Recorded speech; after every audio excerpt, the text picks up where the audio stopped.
Hello students, आज बच्चे हमने रिलेशन करना है total utility and margin utility का।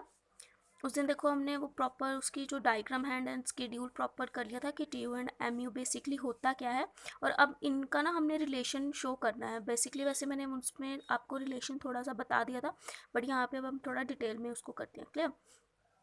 तो उससे पहले बच्चे अपनी वो जो डायग्राम देखो, आई होप आप सबको याद होगी। ये हमारी बेसिकली डायग्राम थी, ठीक है। ये हमारा था स्केड्यूल की, जिसमें आपकी टोटल यूटिलिटी और मार्जिन यूटिलिटी दी थी हमने, और उसको हमने डायग्रामेटिकली प्रेजेंट किया था। क्लियर? अब इसके बेसिस पे बच्चे हमने रिलेशन शो करना है कि एक्चुअली में T U and M U का रिलेशन क्या होता है। क्लियर? तो देखो इसमें कि आपके पास फर्स्ट वन पॉइंट आता है आपका, as more and more unit of a commodity are consumed, margin utility derived from each unit goes down, but TU increases at diminishing rate. अब देखो फर्स्ट पॉइंट क्या है, इसका मतलब मीनिंग आप क्लियर हो गया होगा कि जैसे जैसे हम कोई भी कमोडिटी का यूनिट कंज्यूम करते हैं, ठीक है, तो उससे मिलने वाली जो हमें सेटिस्फेक्शन होती है वो क्या है, धीरे धीरे डाउन जाती है। तो उसी को हम क्या बोलते हैं, मार्जिनल यूटिलिटी की जो उसका मार्जिन है वो हम क्या हो जाता है, धीरे धीरे कम हो जाता है। बट जो टीयू है वो क्या है, इंक्रीजिंग करती है एट डिमिनिशिंग रेट। अब टीयू मैंने आपको बताया था कि क्या होता है कि एक कमोडिटी की जितने भी यूनिट्स से जो हमें सेटिस्फेक्शन मिलती है, जब हम सबको ऐड करते रहते हैं ना, उसको हम टोटल यूटिलिटी बोलते हैं। तो वो तो ऑब्वियस है कि स्टार्टिंग में क्या करेगी, इंक्रीज ही करेगी। बट जो मार्जिन यूटिलिटी है वो डिक्रीज करेगी, क्योंकि वो हमें एक इंडिविजुअल यूनिट की सेटिस्फेक्शन बताते हैं।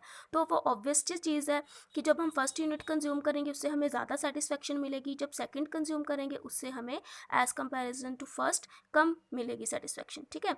तो अब यहाँ पे देखो टी यू आपका इंक्रीज तो हो रहा है बट एट डिमिनिशिंग रेट, क्योंकि जो आपको सेटिस्फेक्शन मिलती है ना हर एक यूनिट से, जैसे जैसे आप एक एडिशनल यूनिट कंज्यूम करते रहते हो उसकी जो सेटिस्फेक्शन है वो धीरे धीरे कम होने लगती है। इसलिए हम बोलते हैं कि टी यू आपका इंक्रीज तो हो रहा है but on diminishing rate increase हो रहा है। जैसे इस चीज़ वहाँ पर पॉइंट देखो कि अब देखो यहाँ पे ऐसे तो हमें लग रहा है कि हमारा टोटल यूटिलिटी क्या हो रहा है, इंक्रीज हो रहा है, बट आप कंपैरिजन देखो कि इसमें कितना मार्जिन है 8 का, ठीक है, डिफरेंस, और 8 और 14 में कितना डिफरेंस है, 6 का, 6। क्लियर? 14 और 18 में कितना डिफरेंस है, 4 का। इट मीन्स हमें हर एक यूनिट कंज्यूम करने पर सेटिस्फेक्शन तो मिल रही है। टोटल यूटिलिटी अगर देखेंगे हमें लग रहा है कि हम इंक्रीज कर रहे हैं, बट हम किस ट्रेंड पे इंक्रीज कर रहे हैं, ऑन डिमिनिशिंग रेट, कि हम धीरे धीरे इंक्रीज कर रहे हैं, हम स्लाइटली इंक्रीज। ऐसे नहीं है कि इन दोनों का डिफरेंस अगर 8 है और इन दोनों का डिफरेंस सपोज कर लो 10 है, तो हम बहुत ज़्यादा इंक्रीज नहीं कर रहे हैं। हम कैसे इंक्रीज कर रहे हैं, इंक्रीज तो कर रहे हैं बट ऑन डिमिनिशिंग रेट, कि धीरे धीरे इंक्रीज कर रहे हैं, कि पहले 8 का डिफरेंस था, फिर 6 का, फिर 4 का, और फिर 2 का डिफरेंस आया, फिर कोई डिफरेंस नहीं आया।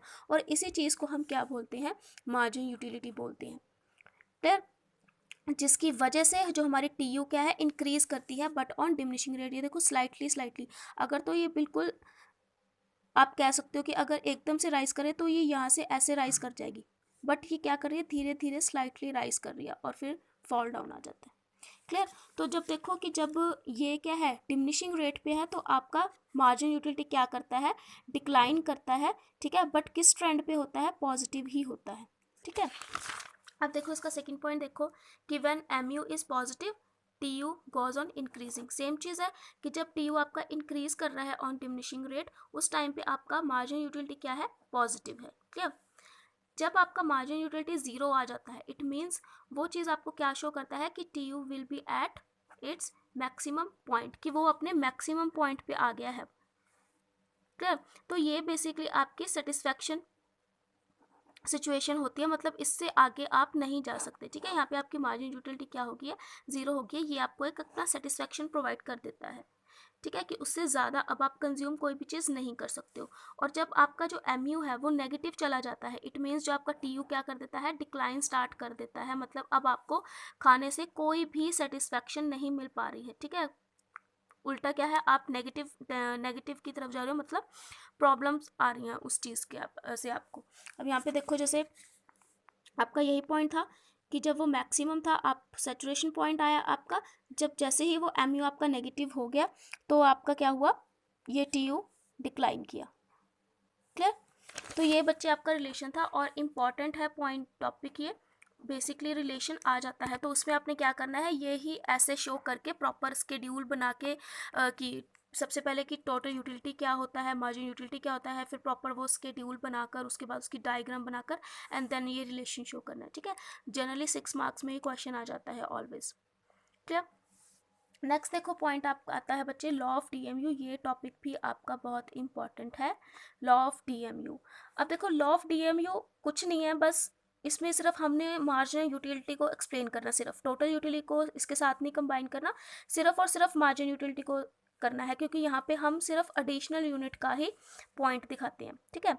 तो देखो बेसिकली लॉ ऑफ डीएमयू होता क्या है कि जो आपकी इंटेंसिटी होती है डिज़ायर की किसी भी कमोडिटी को लेकर, वो क्या है आपकी डिक्रीज होती रहती है जैसे जैसे आप उस कमोडिटी को कंज्यूम करते हो at a point of time. देखो ये चीज़ मैंने आपको पहले भी बताई थी कि ये नहीं है कि कोई चीज़ आप आज कंज्यूम कर रहे हो, फिर उसके सपोज कर लो कि 1 कप ऑफ कॉफ़ी आपने आज अभी कंज्यूम की, उसके 2 घंटे बाद फिर से आप कॉफ़ी कंज्यूम कर रहे हो, तो आप सोच रहे हो कि ये आपका सेटिस्फेक्शन लेवल पे आएगा, बट नहीं। आप किसी भी कमोडिटी को जब कंज्यूम करोगे ना तो at a particular point of time पे ही कंज्यूम करोगे, जिससे आपको आपकी सेटिस्फेक्शन लेवल पता चलेगी, ठीक है। मतलब एक ही टाइम पे उसको करना होता है। तो साइकोलॉजिकली यही चीज़ होती है कि जो आपकी इंटेंसिटी होती है डिज़ायर की, ठीक है ना, आपकी जो सेटिस्फेक्शन होती है वो क्या है डिक्रीज करती रहती है as more and more standard unit of commodity, जैसे जैसे आप किसी भी कमोडिटी के यूनिट्स को कंज्यूम करते रहते हो। इसको हम क्या बोलते हैं, लॉ ऑफ डीएमयू, ठीक है। लॉ ऑफ डीएमयू मतलब डिमिनिशिंग मार्जिनल यूटिलिटी, कि आपकी मार्जिनल यूटिलिटी जो क्या है डिमिनिश कर रही है, मींस डाउनवर्ड जा रही है, ठीक है। तो इसमें बच्चे आपने ये देखो मार्जिन यूटिलिटी है एक्सप्लेन करना, इसमें आप सेम जो आप हमने पहले वाला जो स्केड्यूल किया है वो भी एक्सप्लेन कर सकते हो, अपनी तरफ से भी बना सकते हो, ठीक है। इसमें जनरली देखो मार्जिन यूटिलिटी को बनाने का तरीका क्या है कि आपने क्या करना, उसको धीरे धीरे पहले डाउन करना है, एक पॉइंट पे आके उसको 0 कर दो, उसके बाद उसके पॉइंट्स को नेगेटिव कर दो। ये बेसिकली मार्जिन यूटिलिटी को बनाने का तरीका है, क्लियर। तो आप जो पहला एक स्केड्यूल है चाहे आप वो ही अपने माइंड में रख लो, तो आप वो ही बार बार एक्सप्लेन कर सकते हो, ठीक है। वो कोई मीन नहीं है कि आपको हर बार अलग स्केड्यूल बनाना पड़े, ठीक है। तो अब देखो इस स्केड्यूल बेसिस पे तो ये आपकी डायग्राम बन के आएगी, क्लियर, क्योंकि उसमें नेगेटिव पॉइंट्स उन्होंने 5 to 10 तक दे दिए, तो आपका ऐसा कर्व बनेगा, क्लियर। तो इसमें देखो पॉजिटिव साइंस आपका जो फर्स्ट में था आपके पास 10 था, उसके बाद आपके पास 5 आया, फिर उसकी थर्ड पे आके 0 होगी, देन वो -5 और -10 पे चला गया, क्लियर। तो ये आपको क्या शो कर रहा है, पॉजिटिव एमयू, ये आपको 0 और ये नेगेटिव। आई होप आपको ये तो इजीली अंडरस्टैंड हो गया होगा, क्योंकि ये चीज़ हमने बेसिकली पहले भी कर लिया, बस इसको एक नाम उन्होंने अलग से दे दिया लॉ ऑफ डीएमयू, क्योंकि इसमें हमने टोटल यूटिलिटी के बारे में कुछ नहीं बताना, सिर्फ और सिर्फ मार्जिन यूटिलिटी पे फोकस करना है कि जैसे जैसे हम कोई एक चीज़ कंज्यूम करते हैं उसकी जो इंटेंसिटी है, मतलब डिज़ायर है जो उसकी, हमारी धीरे धीरे कम होती रहती है, हमारा सेटिस्फेक्शन लेवल कम होता रहता है, क्लियर। तो इसमें देखो अजम्पशन बेसिकली हम लेके चलते हैं कि only standard unit of commodity are consumed, मतलब स्टैंडर्ड होना चाहिए यूनिट को कंज्यूम करने का, लाइक कप ऑफ टी, मतलब ये नहीं हम स्पून में तो टी लेते नहीं है, ठीक है। अगर सपोज चपाती खा रहे हो तो ये नहीं कि हमने सिर्फ 2 बाइट चपाती खाई, मतलब एक प्रॉपर हम प्रॉपर चपाती खाएंगे ना तभी हमें पता चलेगा, मतलब एक स्टैंडर्ड यूनिट होना चाहिए किसी भी चीज़ का, कि हम जैसे किसी चीज़ को कंज्यूम करते हैं ना वैसे ही उसको कंज्यूम करेंगे, ठीक है। और जो कंजम्पशन है आपकी कॉन्टीन्यूस फॉर्म में होनी चाहिए, मतलब एक पर्टिकुलर पॉइंट ऑफ टाइम पर ही आपकी कंजम्पशन होनी चाहिए, ठीक है। टाइम गैप डालकर नहीं आप अपनी कंजम्पशन करोगे, क्लियर। नेक्स्ट देखो बच्चे आपके पॉइंट आपके पास आता है मेन सबसे important, that is consumer equilibrium, ये जो हमारा मेन टॉपिक है, ठीक है। तो यूटिलिटी एनालिसिस करके हमने अपना इक्विलिब्रियम लेवल लेके आना है कि कंज्यूमर कब इक्विलिब्रियम पे आता है, ठीक है, कब वो इकोनॉमिकली प्रॉपरली सोचता है, ठीक है। तो अब देखो कंज्यूमर इक्विलिब्रियम क्या है कि वो सिचुएशन जब कंज्यूमर क्या करता है मैक्सिमम सेटिस्फेक्शन गेन करता है अपनी गिवन इनकम से, मतलब जितने उसके पास इनकम है ना वो प्रॉपरली उसको खर्च करके मैक्सिमम सेटिस्फेक्शन ले रहा है और उस पोजीशन से क्या है चेंज नहीं होना चाहता, ठीक है ना। He has not tendency to make any change in his existing expenditure, की मतलब जैसे वो खर्च कर रहा है ना अपनी कंजम्पशन पे वो वैसे ही खर्च करना चाहता है और उसमें वो कोई भी चेंजेस लेके नहीं आना चाहता, वो क्या होता है कंज्यूमर इक्विलिब्रियम।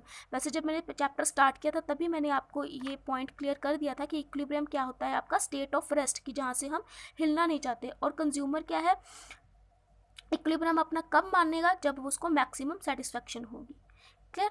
तो वो अपनी इनकम को प्रॉपरली एक्सपेंडिचर करके जो लेवल उसने ले लिया है वो उसके लिए एक मैक्सिमम सेटिस्फैक्शन होगा, ठीक है, और उसमें वो कोई भी चेंज नहीं चाहेगा, वो होता है आपका कंज्यूमर इक्विलिब्रियम। अब देखो कंज्यूमर इक्विलिब्रियम में आपके पास अजम्पशंस क्या आती हैं। सबसे first one is rational consumer. Rational consumer का मतलब होता है बच्चे कि हम ये अज्यूम करके चलते हैं कि जो कंज्यूमर है ना वो रैशनल है, मतलब वो काफ़ी सोच समझ कर अपनी इनकम को चीज़ों पे खर्च करता है जिससे उसको मैक्सिमम सेटिस्फैक्शन हो। बट अगर हम रियल लाइफ में देखें तो आजकल ये चीज़ पॉसिबल नहीं है, ठीक है। हम बहुत ही सोच कर चीज़ों को कंज्यूम नहीं करते, जो चीज़ हमें अच्छी लगती है हम जनरली क्या है परचेज कर लेते हैं। बट ये एक इकोनॉमिकली ये एक अजम्पशन मानी जाती है कि जो कंज्यूमर है काफ़ी सोच समझ कर अपनी जो है इनकम को खर्च करता है अपने मैक्सिमम सेटिस्फैक्शन को लेने के लिए, क्लियर। देन आता है कार्डिनल यूटिलिटी कि क्योंकि हम देखो ये चैप्टर यूटिलिटी एनालिसिस पे बेस्ड है तो इस पे हम यही मान के चलेंगे कि हम अपने कंजम्पशन को नंबर्स में मेजर कर सकते हैं, लाइक 1 2 3 4, ठीक है। तो दैट इज़ कार्डिनल यूटिलिटी, हम ये अजम्पशन मान के चलते हैं, बट प्रैक्टिकली पॉसिबल नहीं है, बट हम क्योंकि यूटिलिटी एनालिसिस कर रहे हैं तो उस बेसिस पे हम इसको मान के चलेंगे, क्लियर। देन आता है बच्चे आपका इंडिपेंडेंट यूटिलिटी। इंडिपेंडेंट यूटिलिटी का मतलब होता है कि जो आपकी कमोडिटीज़ है ना वो दूसरी कमोडिटी से इंडिपेंडेंट है, उसकी जो कंजम्पशन है, ठीक है। इसमें क्या होता है, it is assumed that the utility a consumer get from a commodity depends upon the quantity of that commodity alone, ठीक है। मतलब एक टाइम पे जो हम कमोडिटी खा रहे हैं ना उसी के ऊपर उसकी यूटिलिटी डिपेंड करती है। It is not affected by the consumption of other goods. Other goods से उसकी जो सेटिस्फेक्शन है वो अफेक्ट नहीं करती। सपोज कर लो एक टाइम पे हमने कप ऑफ टी पी है, ठीक है ना, साथ ही हमारा दिल किया कॉफ़ी पीने का, हमने 1 कप ऑफ कॉफ़ी पी ली, तो उन दोनों की जो सेटिस्फेक्शन लेवल है ना वो अलग अलग है। आप ये नहीं बोल सकते कि जैसे टी से हमें ज़्यादा कि टी से मेरे को 10 की सेटिस्फेक्शन मिली और कॉफ़ी से मेरे को 8 की सेटिस्फेक्शन मिली, जो दोनों का सेटिस्फेक्शन लेवल है ना वो अलग है। आप ये बोल सकते हो कि टी की सेटिस्फेक्शन मेरे पास 10 है और कॉफ़ी की सेटिस्फेक्शन मेरे पास 8 है, दोनों क्या है मैक्सिमम है। बट आप ये नहीं कर सकते कि मेरी जो यूटिलिटी है या मेरी जो सेटिस्फेक्शन है वो कम हो गई, ये नहीं कह सकते आप, ठीक है। तो हर एक कमोडिटी की या हर एक गुड की जो सेटिस्फेक्शन लेवल है ना वो क्या होती है, अलग अलग होती है, ठीक है। MU of money is constant, ये इंपॉर्टेंट है बच्चे पॉइंट, जिसके बेसिस पर आपका जो है कंजम्पशन निकलेगा, कंज्यूमर इक्विलिब्रियम, जो हम नेक्स्ट टॉपिक करेंगे। तो इसमें हम ये अज्यूम करके चलते हैं जो आपका मनी मेजरमेंट है ना मार्जिन यूटिलिटी का वो क्या है, कांस्टेंट है। मतलब जो कंज्यूमर है कमोडिटी को परचेज करने के लिए जो भी पे कर रहा है ना, मतलब अपने सेटिस्फेक्शन को कंप्लीट करने के लिए जो मनी वैल्यू पे कर रहा है ना वो क्या है, कांस्टेंट है, ठीक है। ये पॉइंट आपको जब हम यूटिलिटी एनालिसिस का लेवल चेक करेंगे ना कंज्यूमर इक्विलिब्रियम पे, ये पॉइंट आपको तब प्रैक्टिकली क्लियर हो जाएगा, ठीक है। बट हम जनरली ये अजम्पशन मान के चलते हैं कि जो हमारा मार्जिन यूटिलिटी का मनी वैल्यू है ना वो क्या है, कांस्टेंट है, ठीक है।